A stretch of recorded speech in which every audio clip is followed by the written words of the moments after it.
warahmatullahi wabarakatuh. Perkenalkan, nama saya Ambar Kadepiona, NPM 211003332 dari Prodi PGMI kelas H.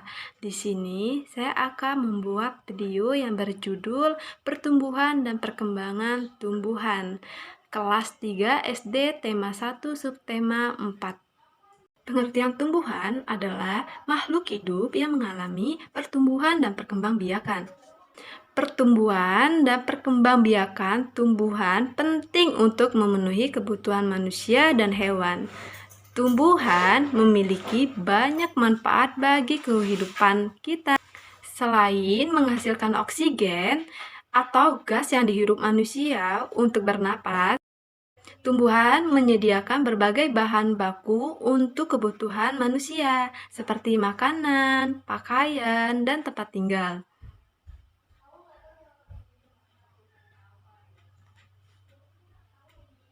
Manusia dan hewan, tumbuhan memerlukan zat-zat penting bagi pertumbuhannya, yaitu makanan, air, dan cahaya matahari untuk membantu berfotosintesis. Makanan dan air diserap dari dalam tanah, sedangkan cahaya matahari didapat dari lingkungan. Tumbuhan juga memiliki daur hidup dan cara yang berbeda dalam perkembangbiakan. Ada tumbuhan yang mengalami perkembangbiakan secara alami dan ada juga tumbuhan yang mengalami perkembangbiakan secara buatan. Perkembangbiakan tumbuhan secara alami artinya perkembangbiakan yang terjadi tanpa bantuan manusia. Perkembangbiakan alami dapat dengan biji atau tunas. Selain itu, dapat juga dengan umbi atau spora. Tumbuhan dewasa akan berbunga dan menghasilkan buah. Di dalam buah terdapat biji. Biji berkembang menjadi tanaman yang baru. Karena fungsi biji untuk memperbanyak keturunan dalam mempertahankan kelangsungan hidup generasinya, agar jenis tumbuhan tersebut tidak punah. Biji berasal dari bakal biji yang berkembang setelah mengalami tumbuhan. Perhatikan gambar bagian-bagian biji berikut. Ada 3 bagian-bagian biji, yaitu selimut biji yang berfungsi untuk melindungi biji, dan ada embrio untuk bertumbuhnya calon tumbuhan baru, dan ada kotiledon untuk sumber makanan calon tumbuhan baru. Berikut gambar daur perkembangbiakan pepaya. Diawali biji, lalu tumbuh dengan pohon kecil. Pohon kecil dapat terus tumbuh menjadi pepaya muda. Setelah itu menjadi pepaya pohon muda akan bertumbuh pohon pepaya dewasa yang berbuah. Selanjutnya perkembangan biak tumbuhan dengan tunas. Tunas adalah anakan yang tumbuh di dekat tumbuhan induknya. Contoh yang ada di gambar, pohon pisang. Tunas pisang tumbuh dari bata yang ada di dalam tanah. Ada juga tunas yang tumbuh di daun induk. Contohnya tanaman cocor bebek. Tunas cocor bebek tumbuh di tepi daun. Ada juga pohon bambu berkembang biak dengan tunas. Anakan pohon bambu akan tumbuh di dekat tumbuhan induknya, seperti pisang. Berikut daur perkembangbiakan pada pisang. Awalnya dari tunas, lalu sudah ke tunas, tumbuh menjadi pohon kecil. Selanjutnya, pohon kecil tumbuh menjadi pohon pisang muda. Dan terus menjadi hingga akhirnya menjadi pohon pisang dewasa yang memiliki tunas dan menghasilkan buah pisang. Perkembangbiakan tumbuhan dengan umbi. Selain berkembang biakan biji dan tunas, umbi pada umumnya terbentuk di bawah permukaan tanah. Tapi ada juga umbi yang terbentuk di atas maupun jauh di dalam permukaan tanah. Organ yang membentuk umbi adalah akar, batang, atau modifikasinya. Umbi itu terbagi menjadi 3 macam. Ada umbi batang, umbi lapis, dan umbi akar.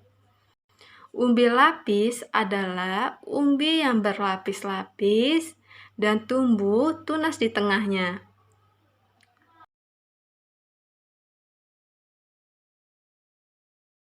Ada juga contoh bunga bakung dan bunga tulip. Selanjutnya, umbi akar. Umbi yang bagian akarnya membesar karena dijadikan tempat cadangan makanan. Contoh dari umbi akar yaitu wortel, singkong, lobak, bengkoang, dan bunga dahlia. Selanjutnya, umbi batang. Itu kentang dan ubi jalar. Ubi batang yang tumbuh membengkak dalam tanah karena cadangan makanan disimpan pada bagian batang. Selanjutnya, perkembangbiakan tumbuhan dengan spora. Spora berfungsi sebagai alat persebaran mirip dengan biji. Spora terdapat pada daun tumbuhan bagian belakang.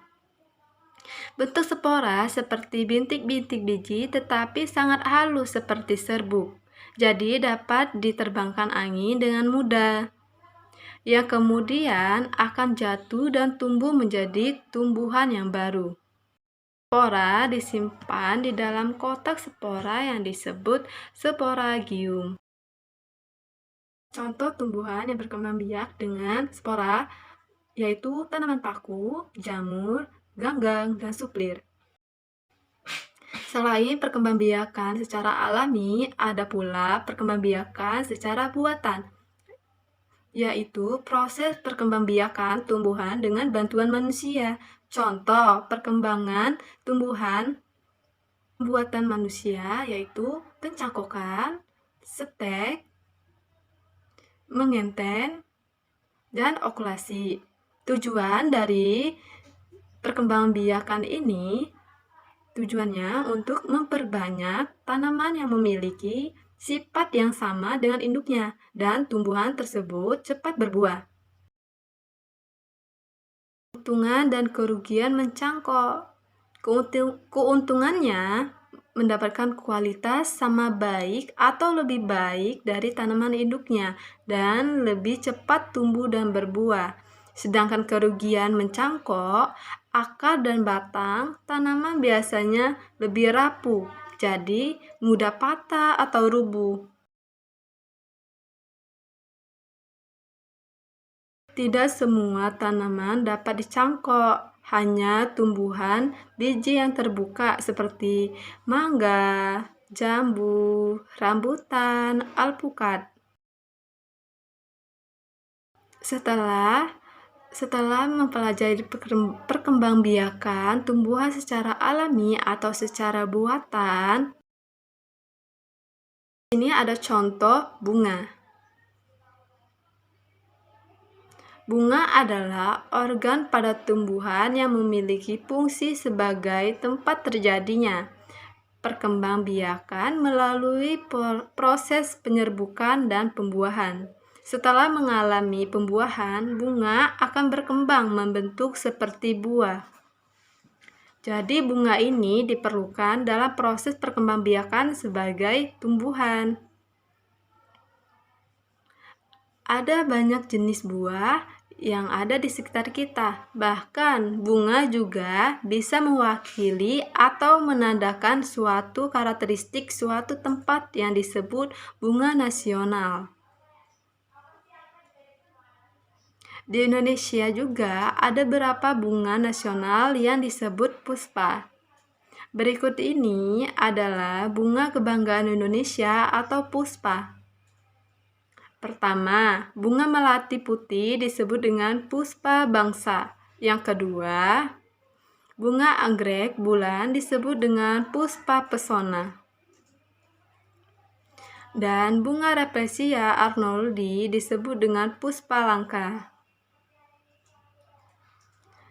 Bunga tersusun dari berbagai bagian bunga, yaitu tangkai bunga, dasar bunga, bakal biji, kelopak, bakal buah, putik, mahkota, tangkai sari, dan kepala sari, dan selanjutnya kepala putik.